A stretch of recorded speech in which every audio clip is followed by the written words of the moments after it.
All welcome to lectures ആണല്ലോ. പുതിയൊരു വീഡിയോയിലേക്ക് എല്ലാവർക്കും സ്വാഗതം. എല്ലാവരും ക്ലീ 2025 കേരള ലോ എൻട്രൻസിന്റെ പ്രിപ്പറേഷനിലായിരിക്കും. നമ്മൾ കുറച്ച് നാളുകളായി ഒരു വീഡിയോസ് ഒക്കെ ചെയ്തിട്ട് ക്ലീയുടെ, പക്ഷെ 24ന്റെ വീഡിയോസ് ഒക്കെ നമ്മൾ ഓൾറെഡി ചെയ്തിട്ടുണ്ട്. കഴിഞ്ഞ വർഷത്തെ കേരള ലോ എൻട്രൻസ് എക്സാമിനേഷന്റെ വീഡിയോസ് ഒക്കെ ചെയ്തിട്ടുണ്ട്. അത് തന്നെ നിങ്ങൾക്ക് സിലബസ് ആണ് ഇത്തവണയും. അപ്പൊ അതുകൊണ്ട് തന്നെ കഴിഞ്ഞ വീഡിയോസ് ഒക്കെ നിങ്ങൾ കണ്ടു പഠിക്കുന്നുണ്ടെന്ന് ഞാൻ വിശ്വസിക്കുന്നു. പഴയ വീഡിയോസിൽ നിങ്ങളുടെ കമന്റ്സ് ഒക്കെ ഞാൻ കാണാറുണ്ട്. കണ്ടിന്യൂസ് ആയിട്ട് വീഡിയോ ചെയ്യാനും ബാക്കി പാർട്സ് കംപ്ലീറ്റ് ചെയ്യാനും, പെട്ടെന്ന് കംപ്ലീറ്റ് ചെയ്യുമോ, എക്സാം അടുക്കാറായി, ചേച്ചിയുടെ വീഡിയോ കണ്ടിട്ട് മനസ്സിലാവുന്നുണ്ട്, ഇങ്ങനെ കുറെ കമന്റ്സുകൾ ഞാൻ കാണുന്നുണ്ട്.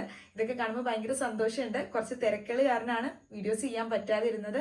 ഇനിയുള്ള ദിവസങ്ങളിൽ എന്തായാലും ഞാൻ നിങ്ങളെ മാക്സിമം എന്നെ കൊണ്ട് പറ്റുന്ന രീതിയിൽ ഹെൽപ്പ് ചെയ്യുന്നതായിരിക്കും. സോ അപ്പോൾ നിങ്ങളുടെ പ്രിപ്പറേഷൻസ് ഒക്കെ സ്ട്രോങ് ആക്കിക്കോളും. നമുക്ക് എന്തായാലും ഇത്തവണത്തെ ക്ലീ എൻട്രൻസ് ക്രാക്ക് ചെയ്ത് നിങ്ങൾ ആഗ്രഹിച്ച പോലെ ഒരു കോളേജിൽ തന്നെ അഡ്മിഷൻ കിട്ടട്ടെ.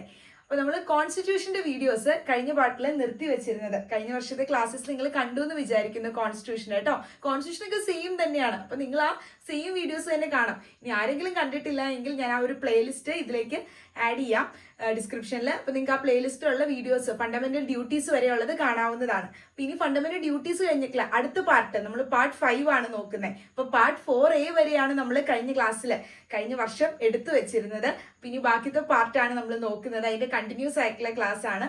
അപ്പോൾ കോൺസ്റ്റിറ്റ്യൂഷനിൽ യൂണിയൻ എക്സിക്യൂട്ടീവ് അടുത്ത് നോക്കുന്ന ടോപ്പിക് യൂണിയൻ എക്സിക്യൂട്ടീവ് ആണ്. പാർട്ട് 5ലാണ് യൂണിയൻ എക്സിക്യൂട്ടീവിനെ പറ്റിയും അതുപോലെ തന്നെ യൂണിയൻ ലെജിസ്ലേച്ചറിനെ പറ്റിയും പറയുന്നത്. അതായത് യൂണിയൻ ഗവൺമെന്റുകളെ പറ്റി പറയുന്നത്. ഇന്ത്യൻ കോൺസ്റ്റിറ്റ്യൂഷനിൽ യൂണിയൻ ഗവൺമെന്റിനെ പറ്റി പറയുന്നത് പാർട്ട് 5ലാണ്. അതിൽ നമ്മൾ ആദ്യം നോക്കുന്നത് യൂണിയൻ എക്സിക്യൂട്ടീവ് ആണ്. അപ്പൊ യൂണിയൻ എക്സിക്യൂട്ടീവിനെ പറ്റി പറയുന്നത് ആർട്ടിക്കിൾ 52 തൊട്ട് 78 വരെയുള്ള ആർട്ടിക്കിൾസിലാണ് യൂണിയൻ എക്സിക്യൂട്ടീവിനെ പറ്റി പറയുന്നത്. നമുക്കറിയാം നമ്മുടെ കോൺസ്റ്റിറ്റ്യൂഷൻ എന്ന് പറയുന്നത് ഒരു പാർലമെന്ററി ഫോം ഓഫ് ഗവൺമെന്റ് ആണ് എന്ന് പറയുന്നുണ്ട്. ഇന്ത്യൻ കോൺസ്റ്റിറ്റ്യൂഷൻ്റെ അകത്ത് പറയുന്നുണ്ട് ഇന്ത്യ എന്ന് പറയുന്നത് എങ്ങനെയാണെന്ന്, ഒരു പാർലമെന്ററി ഫോം ഓഫ് ഗവൺമെന്റ് ആണെന്ന്. നമ്മൾ പറഞ്ഞു ഇത് എവിടുന്നാണ് ഈ ഓരോ ഫീച്ചേഴ്സും ഇന്ത്യൻ കോൺസ്റ്റിറ്റ്യൂഷനിൽ നിന്ന് കടമെടുത്തത് എന്നൊക്കെ ഉള്ളത്. അപ്പൊ അതൊക്കെ നമ്മൾ കഴിഞ്ഞ ക്ലാസ്സിൽ ഇട്ടിട്ടുണ്ട്. നിങ്ങൾ ആ വീഡിയോസ് ഒക്കെ കണ്ടു നോക്കാം കേട്ടോ. അതൊക്കെ ഇമ്പോർട്ടന്റ് ആയിട്ടുള്ള ഏരിയ തന്നെയാണ്. അപ്പോൾ നമ്മുടെ പാർലമെന്ററി സിസ്റ്റം ഓഫ് ഗവൺമെന്റ് ആണ്, പ്രസിഡൻഷ്യൽ സിസ്റ്റം അല്ലല്ലോ, നമ്മുടെ പാർലമെന്ററി സിസ്റ്റം ഓഫ് ഗവൺമെന്റ് അല്ലേ. അപ്പൊ അതുകൊണ്ട് തന്നെ നമ്മുടെ എക്സിക്യൂട്ടീവ് ബ്രാഞ്ച്, നമ്മുടെ ഗവൺമെന്റിന്റെ 3 ബ്രാഞ്ചസ് എന്ന് പറയുമ്പോൾ ഏതൊക്കെയാണ് 3 branches? Legislature, executive, then judiciary.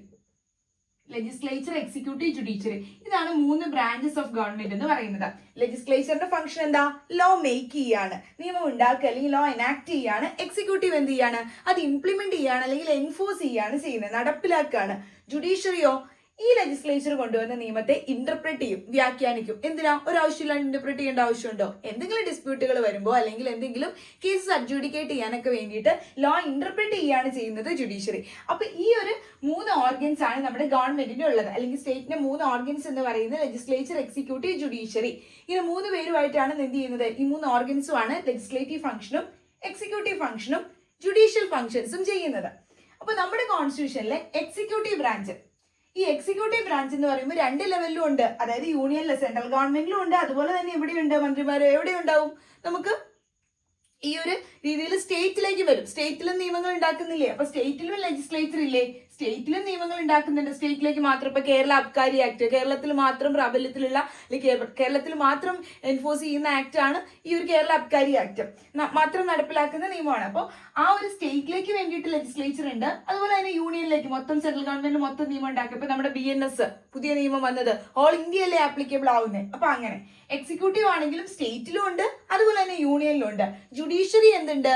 സ്റ്റേറ്റിലും ഉണ്ട്, യൂണിയനിലും ഉണ്ട്. യൂണിയനിലെ ജുഡീഷ്യറിയിൽ വരുന്നതാണ് നമ്മുടെ സുപ്രീം കോടതികളൊക്കെ. ഇനി സ്റ്റേറ്റിലേക്ക് വരുമ്പോഴോ ഓരോ സ്റ്റേറ്റിലും ഹൈക്കോടതികളുണ്ട്, അതിൽ ജില്ലയിൽ തന്നെ ഓരോ ജില്ലാ കോടതികളുണ്ട്. അപ്പൊ അങ്ങനെ താഴെയുള്ള മറ്റു കോടതികളൊക്കെ വരുന്നുണ്ട്. അപ്പൊ ഇതെല്ലാം യൂണിയൻ ലെവലിലും ഉണ്ട്, സ്റ്റേറ്റ് ലെവലിലും ഉണ്ട്. അപ്പൊ ഇത് ആദ്യം നമ്മൾ നോക്കുന്നത് യൂണിയൻ ലെവലിലാണ്. അപ്പൊ യൂണിയൻ ലെവലിൽ എക്സിക്യൂട്ടീവ് ബ്രാഞ്ച് ആണ് ഫസ്റ്റ് തന്നെ നോക്കുന്നത്. അപ്പൊ എക്സിക്യൂട്ടീവ് ബ്രാഞ്ച് എന്ന് പറയുന്നത് കൗൺസിൽ ഓഫ് മിനിസ്റ്റേഴ്സ്. അതായത് എക്സിക്യൂട്ടീവ് ബ്രാഞ്ചിൽ ആരാ ഉള്ളത്? മിനിസ്റ്റേഴ്സ് ആണ്, കൗൺസിൽ ഓഫ് മിനിസ്റ്റേഴ്സ് ആണ്. ആ കൗൺസിൽ ഓഫ് മിനിസ്റ്റേഴ്സിന്റെ റെസ്പോൺസിബിലിറ്റി എന്ന് പറഞ്ഞാൽ കളക്റ്റീവ്ലി റെസ്പോൺസിബിൾ ആണ്. ചോദിക്കാൻ സാധ്യതയുണ്ട്, എന്ത് റെസ്പോൺസിബിലിറ്റി ആണ്? കളക്റ്റീവ്ലി റെസ്പോൺസിബിൾ ആണ് ടു ദ ലെജിസ്ലേച്ചർ. ലെജിസ്ലേച്ചർ എന്ന് പറയുന്ന ബോഡിയോട്, ആരോട്? ലോ മേക്കിംഗ് ബോഡി ആയിട്ടുള്ള ലെജിസ്ലേച്ചറിനോട് എക്സിക്യൂട്ടീവ് ബ്രാഞ്ചിന്, അതായത് കൗൺസിൽ ഓഫ് മിനിസ്റ്റേഴ്സിന് കളക്റ്റീവ്ലി റെസ്പോൺസിബിലിറ്റി ആണ് വരുന്നത് ലെജിസ്ലേച്ചറിനോട്. അപ്പൊ നമ്മുടെ government parliamentary system of government ആണ് ഇന്ത്യയിൽ. എക്സിക്യൂട്ടീവ് ബ്രാഞ്ച് അതായത് council of ministers collectively responsible ആണ് ലെജിസ്ലേച്ചറിനോട് എന്ന് പറയുന്നത്. അപ്പൊ നമ്മൾ ആദ്യം നോക്കുന്നത് യൂണിയൻ എക്സിക്യൂട്ടീവ് ആണ്. യൂണിയൻ ലെജിസ്ലേച്ചറും യൂണിയൻ ജുഡീഷ്യറി ഒക്കെ ഉണ്ട്. ഫസ്റ്റ് നോക്കുന്നത് യൂണിയൻ എക്സിക്യൂട്ടീവ്. അപ്പൊ യൂണിയൻ എക്സിക്യൂട്ടീവില് ആർട്ടിക്കിൾ 52 തൊട്ട് 78 വരെയാണ് യൂണിയൻ എക്സിക്യൂട്ടീവിനെ പാർട്ട് 5 പറയുന്നത്. പാർട്ട് 5 തന്നെ യൂണിയൻ ലെജിസ്ലേച്ചറും പറയുന്നുണ്ട് കേട്ടോ. അപ്പൊ അതിൽ നമ്മൾ യൂണിയൻ എക്സിക്യൂട്ടീവ് പറയുന്ന ആർട്ടിക്കിൾ 52 തൊട്ട് 78 വരെയാണ് യൂണിയൻ എക്സിക്യൂട്ടീവ് പറയുന്നത്. അപ്പൊ യൂണിയൻ എക്സിക്യൂട്ടീവിൽ ആരൊക്കെ ഉണ്ടാവും? എക്സിക്യൂട്ടീവ് ബ്രാഞ്ച് അതായത് സെൻട്രൽ ഗവൺമെന്റ് അണ്ടറിലുള്ള നമ്മുടെ യൂണിയനിലെ സെൻട്രൽ ലെവലിലുള്ള എക്സിക്യൂട്ടീവ് ബ്രാഞ്ച് എന്ന് പറയുമ്പോൾ ആരൊക്കെ ആയിരിക്കും വരുന്നത്? അതിൽ പ്രസിഡന്റ് ഉണ്ടാകും, പിന്നെ വൈസ് പ്രസിഡന്റ് ഉണ്ടാകും, അതോടൊപ്പം തന്നെ കൗൺസിൽ ഓഫ് മിനിസ്റ്റേഴ്സ് ഉണ്ടാകും. ഈ കൗൺസിൽ ഓഫ് മിനിസ്റ്റേഴ്സിന്റെ ഹെഡ് ആയിട്ടുള്ള വ്യക്തി ആരാ? പ്രൈം മിനിസ്റ്റർ ആണ്. സെൻട്രൽ ലെവലിലെ ഏറ്റവും ഹെഡ് ആയിട്ടുള്ള മിനിസ്റ്റർ ആരാ? പ്രൈം മിനിസ്റ്റർ ആണ്. ദെൻ അതുപോലെ തന്നെ അറ്റോർണി ജനറൽ. ഇത്രയും പേര് ചേരുന്നതാണ് യൂണിയൻ എക്സിക്യൂട്ടീവ് എന്ന് പറയുന്നത്. ഇപ്പൊ പ്രസിഡന്റിനെ നമുക്കറിയാം എന്താ ചെയ്യുക? പ്രസിഡന്റ് എന്ന് പറയുന്നത് നമ്മുടെ എക്സിക്യൂട്ടീവ് ആയിട്ടുള്ള ഹെഡ് ആണ്. നമ്മുടെ സ്റ്റേറ്റിലെ എക്സിക്യൂട്ടീവ് ആയിട്ടുള്ള ഹെഡ് ആണ്. ഇന്ത്യയിലെ എക്സിക്യൂട്ടീവ് ഹെഡ് എന്ന് പറയുന്നത് പ്രസിഡന്റ് ആണ്. ദെൻ വൈസ് പ്രസിഡന്റ്, പിന്നെ അതുപോലെ തന്നെ മറ്റ് council of ministers executive functions ചെയ്യുന്ന. ആക്ച്വലി നമ്മൾ പ്രസിഡന്റ് ആണ് എക്സിക്യൂട്ടീവ് ഹെഡ് എന്ന് പറയുമ്പോഴും എക്സിക്യൂട്ടീവ് ഫംഗ്ഷൻ ശരിക്കും ചെയ്യുന്ന ആരാണ്? ഈ മിനിസ്റ്റേഴ്സ് വഴിയായിട്ടാണ് അല്ലെ? കൗൺസിൽ ഓഫ് മിനിസ്റ്റേഴ്സ് വഴിയായിട്ടാണ് യൂണിയനിലെ എക്സിക്യൂട്ടീവ് ഫംഗ്ഷൻസ് ചെയ്യുന്നത്. അപ്പൊ അതിലെ ഹെഡ് ആരാ? Prime minister. ഞാൻ PM ഇട്ടേക്കുന്ന പ്രൈം മിനിസ്റ്റർ ആണ് ഷോർട്ട് ഫോം ആയിട്ട് ഇട്ടേക്കുന്നത്. അപ്പൊ പ്രൈം മിനിസ്റ്റർ ആണ് എക്സിക്യൂട്ടീവ് ആയിട്ടുള്ള കൗൺസിൽ ഓഫ് മിനിസ്റ്റേഴ്സിലെ ഹെഡ് എന്ന് പറയുന്നത് പ്രൈം മിനിസ്റ്റർ ആണ്. അപ്പൊ റിയൽ ആയിട്ടുള്ള എക്സിക്യൂട്ടീവ്, നമുക്ക് ഒരു പാർലമെന്ററി ഫോം ഓഫ് ഗവൺമെന്റിന്റെ ഒരു പ്രത്യേകത എന്ന് പറയുന്നത് റിയൽ എക്സിക്യൂട്ടീവും കാണും, അതോടൊപ്പം തന്നെ നോമിനൽ എക്സിക്യൂട്ടീവും കാണും.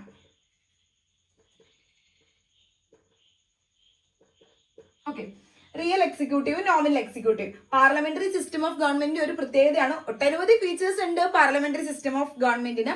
അതിന്റെ ഒരു പ്രത്യേകതയാണ് റിയൽ എക്സിക്യൂട്ടീവും കാണും, നോമിനൽ എക്സിക്യൂട്ടീവും കാണും. അപ്പൊ ഈ റിയൽ എക്സിക്യൂട്ടീവ് എന്ന് പറയുന്ന ആരാ? റിയൽ ആയിട്ടുള്ള എക്സിക്യൂട്ടീവ് പവർ ആരുടെ കയ്യിലാണോ അവരെയാണ് നമ്മൾ റിയൽ എക്സിക്യൂട്ടീവ് എന്ന് പറയുന്നത്. ആരുടെ കയ്യിലാ? കൗൺസിൽ ഓഫ് മിനിസ്റ്റേഴ്സിന്റെ കയ്യിലാണ്. അവരുടെ കയ്യിലാണ് ശരിക്കും എക്സിക്യൂട്ടീവ് പവർ വരുന്നത്. അതിലെ ഹെഡ് ആരാ? പ്രൈം മിനിസ്റ്റർ ആണ്. സോ അപ്പൊ നമ്മൾ റിയൽ എക്സിക്യൂട്ടീവ് ഹെഡ് എന്ന് പറയുന്നത് ആരെയാ പറയുന്നത്? പ്രൈം മിനിസ്റ്ററിനെയാണ്. Then prime minister of India ആണ് റിയൽ എക്സിക്യൂട്ടീവ് ഹെഡ് വരുന്നത്. ഇനി നോമിനൽ എക്സിക്യൂട്ടീവോ? നമ്മൾ പറയുമ്പോൾ നോമിനൽ ആയിട്ടുള്ള എക്സിക്യൂട്ടീവ് ആരാ? 2 റൂളർ കാണും. റിയൽ എക്സിക്യൂട്ടീവ് ഉണ്ടാവും, നോമിനൽ ആയിട്ടുള്ള എക്സിക്യൂട്ടീവ് ആയിരിക്കും, അല്ലെങ്കിൽ നോമിനൽ ആയിട്ടുള്ള റൂളറും കാണും. അപ്പൊ നോമിനൽ എക്സിക്യൂട്ടീവ് എന്ന് പറയുന്നത് നമ്മൾ പ്രസിഡന്റിനെയാണ്, ഇന്ത്യൻ പ്രസിഡന്റിനെയാണ് നമ്മുടെ എക്സിക്യൂട്ടീവ് ഹെഡ് ആയിട്ട് നമ്മൾ പറയുന്നത് പ്രസിഡന്റിനെയാണ്. പക്ഷെ റിയൽ എക്സിക്യൂട്ടീവ് ആയിട്ടുള്ള പവേഴ്സ് ആരുടെ കയ്യിലാണ്? അത് പ്രൈം മിനിസ്റ്ററിന്റെ കയ്യിലാണ്. അതായത് കൗൺസിൽ ഓഫ് മിനിസ്റ്റേഴ്സിന്റെ കയ്യിലാണ് അതിൽ ഹെഡ് ആയിട്ടുള്ള പ്രൈം മിനിസ്റ്റർ. അപ്പൊ നമ്മൾ ആദ്യം നോക്കുന്നത് അതിൽ പ്രസിഡന്റ് ആണ്. യൂണിയൻ എക്സിക്യൂട്ടീവിൽ പ്രസിഡന്റും വൈസ് പ്രസിഡന്റും കൗൺസിൽ ഓഫ് മിനിസ്റ്റേഴ്സും അതിലെ ഹെഡായ പ്രൈം മിനിസ്റ്ററും അറ്റോർണി ജനറലും ചേരുന്നതാണ്. അറ്റോർണി ജനറൽ എന്ന് പറയുന്നത് ലോ ഓഫീസർ ആണ് കേട്ടോ. അതായത് ഫസ്റ്റ് ലോ ഓഫീസർ എന്നാണ് നമ്മൾ അറ്റോർണി ജനറലിനെ അറിയപ്പെടുന്നത്. അറ്റോർണി ജനറലിന് ഇന്ത്യയിലെ ഏതൊരു കോടതിയിൽ പോലും റെപ്രസെന്റ് ചെയ്യാൻ, സ്റ്റേറ്റിനെ റെപ്രസെന്റ് ചെയ്ത് ഏതൊരു കോടതിയിലും റൈറ്റ് ടു ഓഡിയൻസ് ഉണ്ട്. ദെൻ ആർട്ടിക്കിൾ 52 നമ്മൾ പ്രസിഡന്റിനെ പറ്റി പറയുന്നത്. അപ്പൊ ആദ്യം നോക്കുന്നത് പ്രസിഡന്റ് ആണ്, എന്നിട്ട് പ്രസിഡന്റിന്റെ പവേഴ്സ് നമ്മൾ നോക്കും. അപ്പൊ 52 ആർട്ടിക്കിൾ 52 പ്രസിഡന്റിനെ പറ്റി പറയുന്നത്. ഇന്ത്യയിൽ there shall be A president of India, ഇന്ത്യയിൽ ഒരു പ്രസിഡന്റ് ഉണ്ട് എന്നുള്ള ഒരു കാര്യം നമ്മുടെ ഇന്ത്യൻ കോൺസ്റ്റിറ്റ്യൂഷനിൽ പറയുന്നത് ആർട്ടിക്കിൾ 52 പ്രസിഡന്റ് ഓഫ് ഇന്ത്യയെ പറ്റി പറയുന്നത്. ആർട്ടിക്കിൾ ഓർത്ത് വെക്കാം. ഇനി പ്രസിഡന്റ് ഓഫ് ഇന്ത്യയുടെ പ്രത്യേകത എന്താ? പ്രസിഡന്റ് ആണ് നമ്മുടെ executive head of the state ആണ്, നമ്മുടെ സ്റ്റേറ്റിന്റെ ഹെഡ് ആണ്. സ്റ്റേറ്റ് എന്ന് പറയുന്നത് നമ്മുടെ ഇന്ത്യയിൽ കേട്ടോ, ഇന്ത്യയുടെ ഹെഡ് ആണ്. അതായത് നമ്മുടെ സ്റ്റേറ്റിന്റെ എക്സിക്യൂട്ടീവ് ആയിട്ടുള്ള ഹെഡ് ആണ് ആര്? ഈ പ്രസിഡന്റ് ഓഫ് ഇന്ത്യ എന്ന് പറയുന്നത്. നമ്മൾ പ്രസിഡന്റിനെ ഫസ്റ്റ് സിറ്റിസൺ ഓഫ് ഇന്ത്യ എന്നാണ് അറിയപ്പെടുന്നത്. ഫസ്റ്റ് സിറ്റിസൺ, ഇന്ത്യയിലെ ഫസ്റ്റ് സിറ്റിസൺ ആണ്. അതായത് നമ്മുടെ ഇന്ത്യയുടെ സമഗ്രത, ഇന്റഗ്രിറ്റിയുടെയും അതുപോലെ തന്നെ യൂണിറ്റി, ആ ഒരു ഒരുമയുടെയും സോളിഡാരിറ്റിയുടെയും ഒക്കെ ഒരു പ്രതീകമാണ്, അല്ലെങ്കിൽ ഒരു സിമ്പൽ ആണ് പ്രസിഡന്റ്, ഇന്ത്യൻ പ്രസിഡന്റ് എന്ന് പറയുന്നത്. ഇനി ആർട്ടിക്കിൾ 53 പറയുന്നുണ്ട് യൂണിയനിന്റെ, അതായത് സെൻട്രൽ ലെവലിലുള്ള, സെൻട്രൽ ഗവൺമെന്റ് അണ്ടറുള്ള യൂണിയൻ ലെവലിലുള്ള എക്സിക്യൂട്ടീവ് പവേഴ്സ് വെസ്റ്റ് ചെയ്യുന്നത് ആരുടെ കയ്യിലാണ്? പ്രസിഡന്റിന്റെ കയ്യിലാണ്. അപ്പൊ നമ്മൾ എന്ത് എക്സിക്യൂട്ടീവ് ഡിസിഷൻസ് എടുത്താലും, ഇന്ത്യക്ക് വേണ്ടി എന്ത് എക്സിക്യൂട്ടീവ് ആയിട്ടുള്ള ഡിസിഷൻ, ഈ എക്സിക്യൂട്ടീവ് ആയിട്ടുള്ള ഓർഗൻ ഇല്ലേ, അപ്പൊ ആ എക്സിക്യൂട്ടീവ് ഡിസിഷൻസും ഏതാണെങ്കിലും സെൻട്രൽ ലെവലിൽ എടുത്തു കഴിഞ്ഞാൽ അതെല്ലാം ആരുടെ പേരിലായിരിക്കും വരുന്നത്? ഇതെല്ലാം on the behalf of president, പ്രസിഡന്റിന്റെ ബിഹാഫിലായിരിക്കും നമ്മൾ ഇന്ത്യക്ക് വേണ്ടി എടുക്കുന്ന എല്ലാ എക്സിക്യൂട്ടീവ് ആയിട്ടുള്ള ഡിസിഷൻസും വരുന്നത്. അത് ആർട്ടിക്കിൾ 53 പറയുന്നുണ്ട് executive power of union west ചെയ്യുന്നത് പ്രസിഡന്റിന്റെ കൈകളിലാണെന്ന്.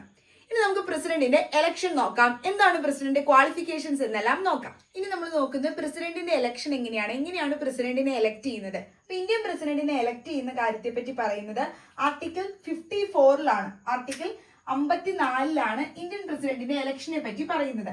അപ്പൊ ആർട്ടിക്കിൾ 54 പറയുന്നുണ്ട് ഇന്ത്യൻ പ്രസിഡന്റിനെ എങ്ങനെയാണ് എലക്ട് ചെയ്യുന്നതെന്ന്. നോട്ട് ബൈ ഡയറക്റ്റ് ഇലക്ഷൻ, അതായത് നമ്മൾ ജനങ്ങളെല്ലാവരും നമ്മൾ ഓരോരുത്തരും പോയി വോട്ട് ചെയ്ത് ആണോ നമ്മൾ ഇന്ത്യൻ പ്രസിഡന്റിനെ എലക്ട് ചെയ്യുന്നത്? അല്ല, ഡയറക്റ്റ് ഇലക്ഷൻ വഴിയായിട്ടല്ല. ബൈ ദ പീപ്പിൾ, ജനങ്ങള് ഡയറക്റ്റ് ആയിട്ട് ഇലക്ഷൻ വഴിയായിട്ടല്ല എന്ത് ചെയ്യുന്നത്, ഇന്ത്യൻ പ്രസിഡന്റിനെ എലക്ട് ചെയ്യുന്നത്.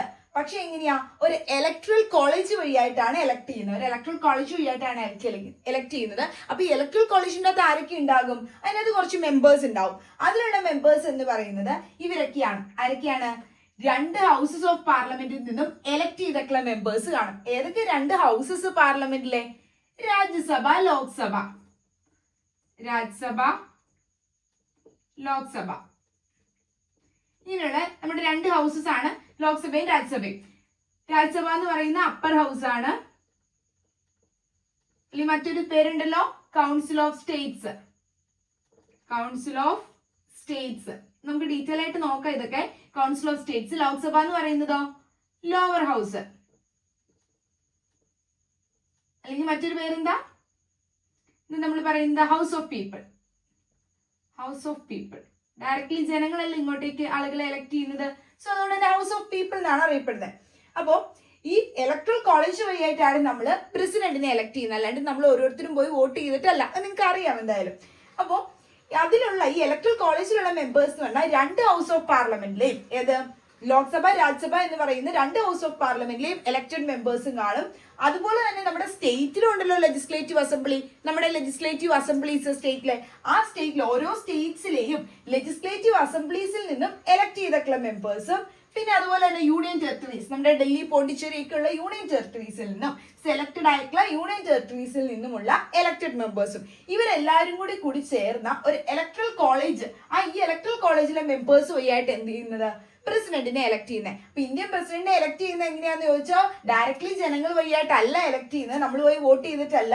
എന്ത് ചെയ്യും, ഒരു ഇലക്ട്രൽ കോളേജിലെ മെമ്പേഴ്സ് വഴിയായിട്ടാണ്. അപ്പൊ ഇലക്ട്രൽ കോളേജിൽ ആരൊക്കെയുള്ളത്?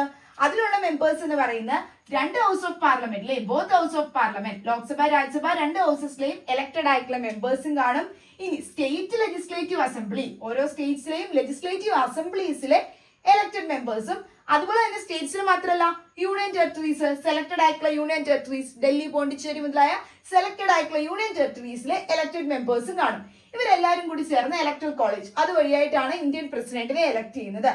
അവരെങ്ങനെയാണ് എലക്ട് ചെയ്യുന്നത്? പ്രപ്പോർഷണൽ റെപ്രസെന്റേഷൻ വഴിയായിട്ടാണ്. അതായത് ഓരോരുത്തരും ഒരു സിംഗിൾ ട്രാൻസ്ഫറബിൾ വോട്ട് സിസ്റ്റം, ഇത് ഓർത്ത് വെക്കാട്ടോ, സിംഗിൾ ട്രാൻസ്ഫറബിൾ ആയിട്ടുള്ള വോട്ട് സിസ്റ്റം, അതിലെ പ്രപ്പോർഷണൽ അനുപാതികമായിട്ടുള്ള ആ ഒരു പ്രപ്പോർഷണൽ റെപ്രസെന്റേഷൻ വഴിയായിട്ടാണ് പ്രസിഡന്റിനെ, ഇന്ത്യൻ പ്രസിഡന്റിനെ നമ്മൾ എലക്ട് ചെയ്യുന്നത്.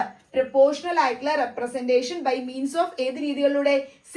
ഓരോരോ സിംഗിൾ ട്രാൻസ്ഫറബിൾ വോട്ട് സിസ്റ്റം വഴിയായിട്ടാണ്.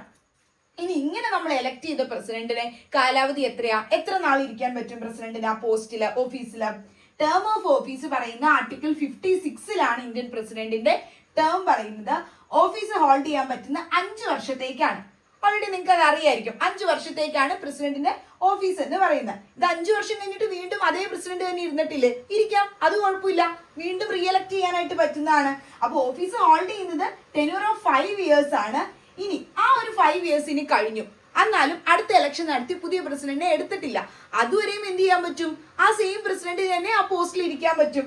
അതാണ് പറയുന്നത്, even after the completion of tenure കഴിഞ്ഞു, കാലാവധി കഴിഞ്ഞെങ്കിലും ഹി ഓർ ഷീ, ഇത് എന്നോട്ടാണ് ഓഫീസിൽ കയറുന്നത്, ആ ഡേറ്റ് തൊട്ട് 5 ഇയേഴ്സ് ആണ് കേട്ടോ.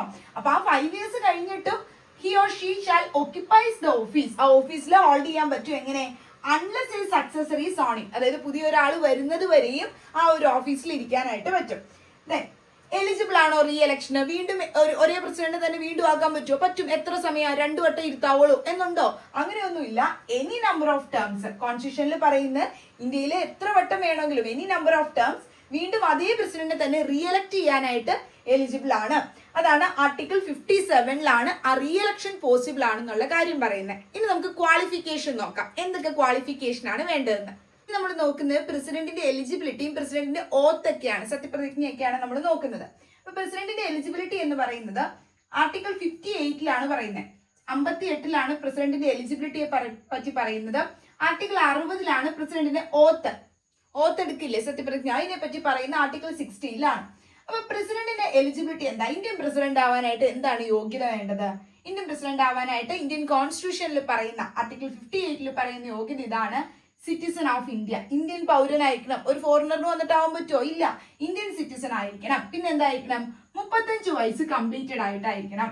അതായത് 35 ഇയേഴ്സ് ഓഫ് ഏജ് ഉണ്ടായിരിക്കണം. മിനിമം 35 വയസ്സ് ഉണ്ടായിരിക്കണം. ഓർ എബോ, അതിൽ കൂടുതലാണെങ്കിലും കുഴപ്പമില്ല, മിനിമം 35 വയസ്സ് ഉണ്ടായിരിക്കണം. പിന്നെ എന്താ വേണ്ടേ? Qualified to be a member of Lok Sabha. രാജ്യസഭയല്ല, ലോക്സഭയാണ്, ശ്രദ്ധിക്കുക. ലോക്സഭയിലെ മെമ്പർ ആവാനായിട്ടുള്ള ക്വാളിഫിക്കേഷൻസ് എല്ലാം ഉള്ള ഒരു വ്യക്തിയായിരിക്കണം. ലോക്സഭയിലെ മെമ്പർ ആവാനായിട്ട് എന്തൊക്കെ ക്വാളിഫിക്കേഷൻസ് ആണോ പറയുന്നത് ഇന്ത്യൻ കോൺസ്റ്റിറ്റ്യൂഷനിൽ, അതെല്ലാം ഉള്ള ഒരു വ്യക്തിയുമായിരിക്കണം എന്ത്? ഈ ഒരു ഇന്ത്യൻ പ്രസിഡന്റ് എന്ന് പറയുന്നത്. അപ്പൊ ഇത് മൂന്നുമാണ് ഇന്ത്യൻ പ്രസിഡന്റ് ആവാനായിട്ടുള്ള എലിജിബിലിറ്റി ആയിട്ട് പറയുന്നത്. പിന്നെ എന്താ പറയുന്നത്? ഓഫീസ് ഓഫ് പ്രോഫിറ്റ് ഹോൾഡ് ചെയ്യരുത്. ഓഫീസ് ഓഫ് പ്രോഫിറ്റ് ഹോൾഡ് ചെയ്യുന്നത് എന്താ? വേറെ ഒരു ലാഭം കിട്ടുന്ന വേറൊരു ബിസിനസ് അവിടെ ഹോൾഡ് ചെയ്യാൻ, ഒരു ഓഫീസ് അവിടെ ഹോൾഡ് ചെയ്യാൻ പാടില്ല. അതിന്റെ അർത്ഥം നമ്മൾ വേറൊരു ഗവൺമെന്റ് പോസ്റ്റിൽ ഇരിക്കുന്ന വ്യക്തി ആവരുത്. നമ്മുടെ ഗവൺമെന്റ് ഓഫ് ഇന്ത്യയുടെ അണ്ടറിലോ, അതായത് സെൻട്രൽ ഗവൺമെന്റ് അണ്ടറിലോ, അല്ലെങ്കിൽ പിന്നെ സ്റ്റേറ്റ് ഗവൺമെന്റ് അണ്ടറിലാന്ന് വിചാരിക്കുക, സ്റ്റേറ്റ് ഗവൺമെന്റ് അണ്ടറിലോ, അല്ലെങ്കിൽ ഇപ്പൊ ലോക്കൽ അതോറിറ്റി, പഞ്ചായത്ത്, മുനിസിപ്പാലിറ്റി, അങ്ങനെയൊക്കെ. അപ്പൊ അതിന്റെ അണ്ടറിലോ ഒന്നും എന്ത് ചെയ്യാൻ പാടില്ല, മറ്റൊരു ഓഫീസ് ഓഫ് പ്രോഫിറ്റ്, അതായത് വേറൊരു ഗവൺമെന്റ് പോസ്റ്റിൽ ഇരിക്കുന്ന ഒരു വ്യക്തിയാവാൻ പാടില്ല. അങ്ങനെയാണെങ്കിൽ അതൊരു ഡിസ്ക്വാളിഫിക്കേഷൻ ആണ് കേട്ടോ പ്രസിഡന്റ് ആവാനുള്ളത്. ഇനി ആർട്ടിക്കിൾ 60 ഓത്ത് അഫർമേഷൻസ് പറയുന്നത്. സത്യപ്രതിജ്ഞ അല്ലെങ്കിൽ അഫർമേഷൻ കാര്യങ്ങളൊക്കെ പറയുന്ന ആർട്ടിക്കിൾ 60. അപ്പൊ നമ്മള് കോൺസ്റ്റിറ്റ്യൂഷന്റെ ഷെഡ്യൂൾസ് ഉണ്ട്, 12 ഷെഡ്യൂൾസ് ഉണ്ട് കോൺസ്റ്റിറ്റ്യൂഷനിൽ. ഇന്ത്യൻ കോൺസ്റ്റിറ്റ്യൂഷനിൽ 12 ഷെഡ്യൂളുകൾ. ആ 12 ഷെഡ്യൂൾസില് 3-ാമത്തെ ഷെഡ്യൂളിലാണ് പറയുന്നത് ഓത്ത് അഫർമേഷൻസിനെ പറ്റി. ഓത്ത് എടുക്കുന്നതും അഫർമേഷൻസിനെ പറ്റിയും പറയുന്നത് 3-ാമത്തെ ഷെഡ്യൂളിലാണ്. ഈ 12 ഷെഡ്യൂൾസ് ഉള്ളതിൽ 3rd ഷെഡ്യൂളിലാണ് പറയുന്നത്. പ്രസിഡന്റിന്റെ മാത്രമല്ല, വൈസ് പ്രസിഡന്റിന്റെ, ഗവർണറിന്റെ, മറ്റ് മിനിസ്റ്റേഴ്സിന്റെ, അതുപോലെ തന്നെ സുപ്രീം കോടതി ജഡ്ജിന്റെ, ഹൈക്കോടതി ജഡ്ജസിന്റെ, ഇവരുടെയൊക്കെ ഓത്ത് അഫർമേഷൻസ് കാര്യങ്ങൾ പറയുന്നത് എവിടെയാണ്? ഷെഡ്യൂൾ 3 പറയുന്നത്. ഇത് ഓർത്തിരിക്കാനായിട്ട് ഒരു കോഡ് ഉണ്ട് നമുക്ക് അടുത്ത വീഡിയോസ് ആയിട്ട് അത് ചെയ്യാം. അപ്പോൾ ഈ ഒരു ഷെഡ്യൂൾ 3 ഷെഡ്യൂൾസ് ഓർത്തിരിക്കാൻ നമുക്കൊരു കോഡ് ഉണ്ട്. അപ്പോൾ ഷെഡ്യൂൾ 3 പറയുന്നത് ഈ ഒരു 12 ഷെഡ്യൂൾസിനെ പറ്റി പറയുന്നത്. അപ്പൊ ഈ ഒരു 12 ഷെഡ്യൂൾസിൽ ഷെഡ്യൂൾ 3 പറയുന്ന ഓത്ത് ആൻഡ് അഫർമേഷൻസിനെ പറ്റി പറയുന്നത്. ആ ഒരു പ്രസിഡന്റിന്റെ ഓത്തും അഫർമേഷൻസും കാര്യങ്ങളെ പറ്റി പറയുന്നത് ഷെഡ്യൂൾ 3. പ്രസിഡന്റ് മാത്രമല്ല, വൈസ് പ്രസിഡന്റും ഒക്കെ പറയുന്നത് ഷെഡ്യൂൾ 3 തന്നെയാണ്. അപ്പൊ കോൺസ്റ്റിറ്റ്യൂഷന്റെ ആർട്ടിക്കിൾ 16 പ്രസിഡന്റിന്റെ ഓത്തും അഫർമേഷനും പറയുന്നത്. അപ്പൊ പ്രസിഡന്റിന്റെ ഓത്ത് ആൻഡ് അഫർമേഷൻ ആരുടെ മുമ്പിലാണ് ഓത്ത് ചെയ്യുന്നത്, സത്യപ്രതിജ്ഞ എടുക്കുന്നത്? CJI ആരാ? Chief justice of India. Indian chief ജസ്റ്റിസിന്റെ മുമ്പാകെയാണ് എന്ത് ചെയ്യേണ്ടത്? ഇന്ത്യൻ പ്രസിഡന്റ് അഡ്മിനിസ്റ്റർ ചെയ്യേണ്ടത്, ഓത്ത് എടുക്കേണ്ട, സത്യപ്രതിജ്ഞ എടുക്കേണ്ടത്. Indian president chief justice of ഇന്ത്യയുടെ മുമ്പാകെയാണ് ഓത്ത് എടുക്കേണ്ടത്. ഇനിയിപ്പോ ചീഫ് ജസ്റ്റിസ് ഇല്ലെങ്കിലോ? അപ്പൊ എന്ത് ചെയ്യും? ഇൻ ഹിസ് ആബ്സെൻസ്, അവിടെ ആബ്സെന്റ് ആണ് എങ്കിൽ പിന്നെ എന്ത് ചെയ്യണം? സുപ്രീം കോടതിയിലെ SC എന്നിട്ടേക്കുന്നത് സുപ്രീം കോർട്ടാണ്. സുപ്രീം കോർട്ടിലെ സീനിയർ മോസ്റ്റ് ജഡ്ജ് ആരാണോ, ഏറ്റവും സീനിയർ മോസ്റ്റ് ജഡ്ജ് അവിടെ അവൈലബിൾ ആയിട്ടുള്ള ആൾ ആരാണോ, അദ്ദേഹത്തിന് മുമ്പാകെ ആയിരിക്കണം എന്ത് ചെയ്യേണ്ടത്? പ്രസിഡന്റ് ഓത്ത് എടുക്കേണ്ടത്, സത്യപ്രതിജ്ഞ എടുക്കേണ്ടത്. ഇനി പ്രസിഡന്റിന്റെ സാലറി അലവൻസ് ഒക്കെ ആരായിരിക്കും തീരുമാനിക്കുന്നത്? പാർലമെന്റ് ആണ് ഇത് ഫിക്സ് ചെയ്യുന്നത്. അതായത് ഇന്ത്യൻ പാർലമെന്റ് ആണ് ഫിക്സ് ചെയ്യുന്നത് പ്രസിഡന്റിന്റെ സാലറിയും മറ്റ് അലവൻസും കാര്യങ്ങളൊക്കെ. അപ്പൊ ഈ 12 ഷെഡ്യൂൾസിൽ ഷെഡ്യൂൾ 2 ഈ ഓഫീസേഴ്സിന്, ഇവരുടെയൊക്കെ, നമ്മുടെ എക്സിക്യൂട്ടീവ് മെമ്പേഴ്സിന്റെ ആളുകളുടെ ഒക്കെ ഈ ഒരു സാലറി അലവൻസ് കാര്യങ്ങളെ പറ്റി പറയുന്നത്. അതായത് ഇപ്പൊ നമ്മുടെ പ്രസിഡന്റിന്റെ ആണെങ്കിലും വൈസ് പ്രസിഡന്റ് ആണെങ്കിലും ഗവർണറിന്റെ ആണെങ്കിലും ഇവരൊക്കെ സാലറി അലവൻസ് മറ്റു കാര്യങ്ങൾ, സുപ്രീം കോടതി ജഡ്ജിന്റെ, ഹൈക്കോടതി ജഡ്ജസിന്റെ ഒക്കെ സാലറി അലവൻസ് ഒക്കെ പറയുന്നത് ഷെഡ്യൂൾ 2 ഈ സാലറിനെ പറ്റിയും അലവൻസസിനെ പറ്റിയും പറയുന്നത്. അതില് പാർലമെന്റ് ഓഫ് ഇന്ത്യ ആണ് നമ്മുടെ പ്രസിഡന്റിന്റെ സാലറി അലവൻസ് ഫിക്സ് ചെയ്യുന്നത്. ഇനി ഈ പ്രസിഡന്റ് ആ പോസ്റ്റിൽ ഇരിക്കുന്ന സമയത്ത്, അതായത് വൺസ് എൻ്റർ ആയി ആ ഒരു പോസ്റ്റിൽ ഇരിക്കുക, പോസ്റ്റ് ഹോൾഡ് ചെയ്യുന്ന സമയത്ത് എന്ത് ചെയ്യാൻ പാടില്ല? ആ ഓഫീസ് ഹോൾഡ് ചെയ്യുന്ന സമയത്ത് ആ ഇൻവോൾവ്മെന്റ്സ് അല്ലെങ്കിൽ കിട്ടുന്ന സാലറി അലവൻസ് ഒന്നും എന്ത് ചെയ്യാൻ പാടില്ല? കുറയ്ക്കാൻ പാടില്ല.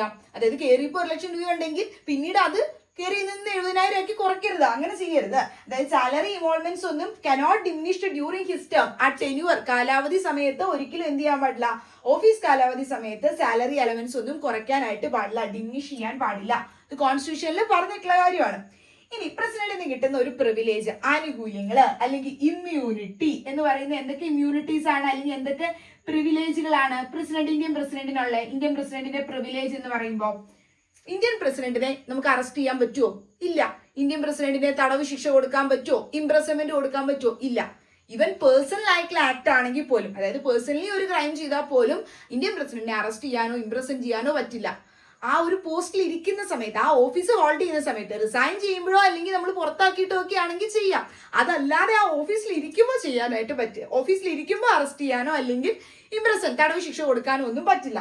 അപ്പൊ ഇന്ത്യൻ പ്രസിഡന്റ് എന്ത് ചെയ്യേണ്ട ആവശ്യമില്ല, not answerable to any court, ഒരു കോടതിയോടും ആൻസറബിൾ ആവേണ്ട. എങ്ങനെ? In excise of his duty. പ്രസിഡന്റിന് ഡ്യൂട്ടി ചെയ്യുന്നതിന്റെ ഭാഗമായിട്ട് എന്ത് കാര്യം ചെയ്താലും ഒരു കോടതിയിലും ആൻസർ ചെയ്യേണ്ട ആവശ്യമില്ല. പിന്നെയോ മറ്റൊരു ഇമ്മ്യൂണിറ്റി കൂടി കിട്ടുന്നുണ്ട്, ക്രിമിനൽ പ്രൊസീഡിങ്സ്. എന്തെങ്കിലും ക്രൈം ചെയ്താലും ആ ക്രിമിനൽ പ്രൊസീഡിങ്സ് കോടതി വിസ്താരണം ചെയ്യാനൊന്നും പറ്റില്ല പ്രസിഡന്റിന്. എങ്ങനെ? ഇവൻ ഫോർ പേഴ്സണൽ ആക്ട്, വ്യക്തിപരമായ കാര്യങ്ങളിലാണെങ്കിൽ പോലും, പേഴ്സണൽ ആയിട്ടുള്ള ഒരു ക്രൈം ചെയ്താണെങ്കിൽ പോലും ക്രിമിനൽ പ്രൊസീഡിങ്സിനൊന്നും പ്രസിഡന്റിനെ ഭാഗമാക്കാൻ പറ്റില്ല. പ്രസിഡന്റിന് അതിൽ നിന്നൊക്കെ ഒരു ഇമ്മ്യൂണിറ്റി, ആനുകൂല്യം കിട്ടുന്നുണ്ട്. ആ പോസ്റ്റിൽ ഇരിക്കുന്ന അല്ലെങ്കിൽ ആ ഓഫീസിൽ ഇരിക്കുന്ന സമയത്ത്, പുറത്താക്കിയതിനു ശേഷം അല്ലെങ്കിൽ ഈ പറയുന്ന രീതിയിൽ റിസൈൻ ചെയ്തതിന് ശേഷമൊക്കെ ആണെങ്കിൽ ചെയ്യാട്ടോ. അപ്പൊ ഇനി എങ്ങനെയാ പ്രസിഡന്റിനെ നമുക്ക് റിമൂവ് ചെയ്യാൻ പറ്റുന്നേ? ആ ഓഫീസിലിരിക്കുന്ന പ്രസിഡന്റിനെ നമുക്ക് റിമൂവ് ചെയ്യാനായിട്ട് പറ്റുമോ? പറ്റും.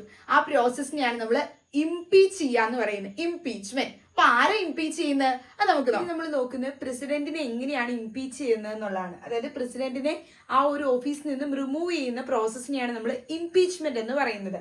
അപ്പൊ ഇംപീച്ച്മെന്റിനെ പറ്റി പറയുന്ന ആർട്ടിക്കിൾ 61 കോൺസ്റ്റിറ്റ്യൂഷന്റെ ആർട്ടിക്കിൾ 61 പ്രസിഡന്റിനെ ഇംപീച്ച് ചെയ്യുന്നത്, അതായത് റിമൂവ് ചെയ്യുന്നതിനെ പറ്റി പറയുന്നത്. എന്ത് കാരണത്താലാണ് ഇംപീച്ച് ചെയ്യുന്നത്?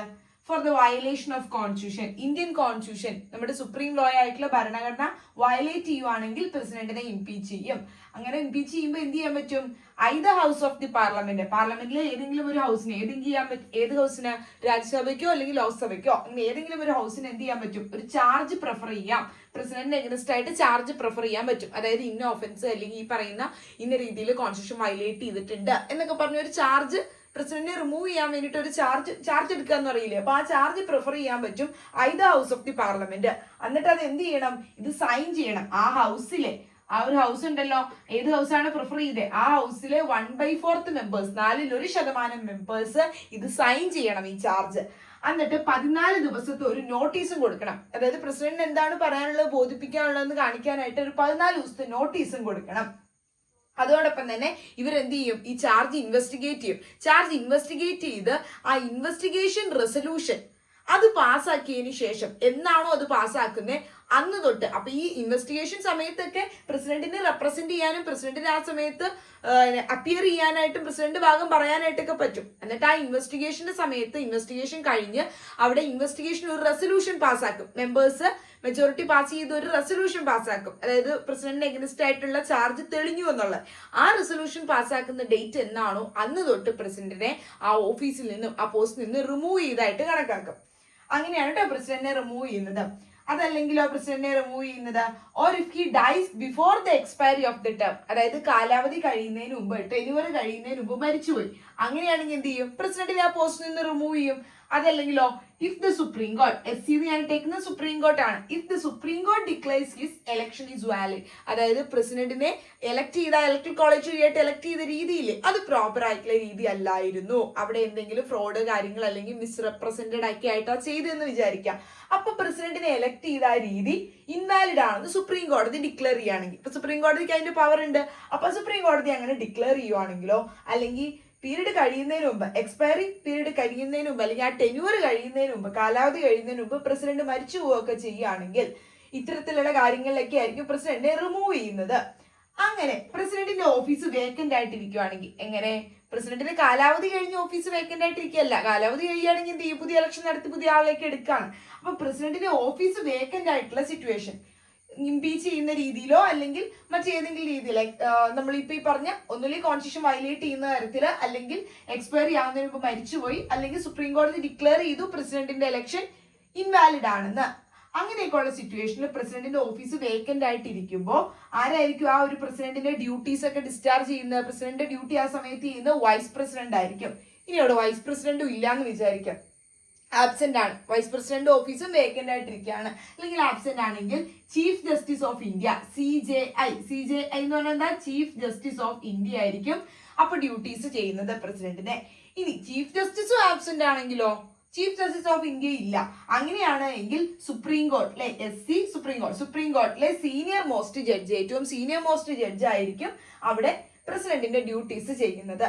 ഇനി പ്രസിഡന്റിന് റിസൈൻ ചെയ്യാൻ പറ്റുമോ? റിസൈൻ ചെയ്യാൻ പറ്റും. പ്രസിഡന്റിന് അങ്ങനെ റിസൈൻ ചെയ്തുകൊണ്ടും ആ ഒരു ഓഫീസിൽ നിന്ന് റിമൂവ് ചെയ്യാൻ പറ്റും. പ്രസിഡന്റിനെ റിസൈൻ ചെയ്യുകയാണെങ്കിൽ, അതായത് പ്രസിഡന്റ് റിസൈൻ ചെയ്യുക, സ്വമനസാലെ റിസൈൻ ചെയ്ത് രാജിവെക്കുകയാണ് എങ്കിൽ ആർക്കാ റെസിഗ്നേഷൻ കൊടുക്കേണ്ടത്? ഇഫ് റിസൈൻ ചെയ്യുകയാണെങ്കിൽ റെസിഗ്നേഷൻ ലെറ്റർ കൊടുക്കേണ്ടത്, ലെറ്റർ അഡ്രസ് ചെയ്തിട്ട് റൈറ്റിംഗിൽ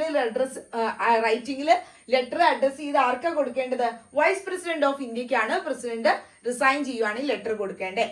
ഇതാണ് നമ്മുടെ യൂണിയൻ എക്സിക്യൂട്ടീവിലെ ഇന്ത്യൻ പ്രസിഡന്റിനെ പറ്റി പറയുന്നത്. അപ്പൊ ഇനി ഇന്ത്യൻ പ്രസിഡന്റിന്റെ പവേഴ്സ് എന്തൊക്കെയാണെന്നാണ് നമുക്ക് നോക്കാനുള്ളത്. പലതരത്തിലുള്ള പവേഴ്സ് ഉണ്ട്, അത് നമുക്ക് അടുത്ത ക്ലാസ്സിൽ ഡിസ്കസ് ചെയ്യാം. സോ അപ്പൊ നിങ്ങൾക്ക് ഈ ക്ലാസ് മനസ്സിലായെന്ന് വിചാരിക്കുന്നു. ആദ്യമായിട്ട് കാണുന്നവരാണെങ്കിൽ വീഡിയോ സബ്സ്ക്രൈബ് ചെയ്യുക, ഷെയർ ചെയ്യുക, ക്ലിക്ക് പ്രിപ്പയർ ചെയ്യുന്ന നിങ്ങളുടെ ഫ്രണ്ട്സിനെല്ലാം വീഡിയോ മാക്സിമം ഷെയർ ചെയ്ത് കൊടുക്കുക. സോ നിങ്ങൾക്ക് ക്ലാസ് മനസ്സിലായിട്ടുണ്ടെങ്കിൽ ഒന്ന് ജസ്റ്റ് കമന്റ് ചെയ്യുക, സപ്പോർട്ട് ചെയ്യുക. And thank you for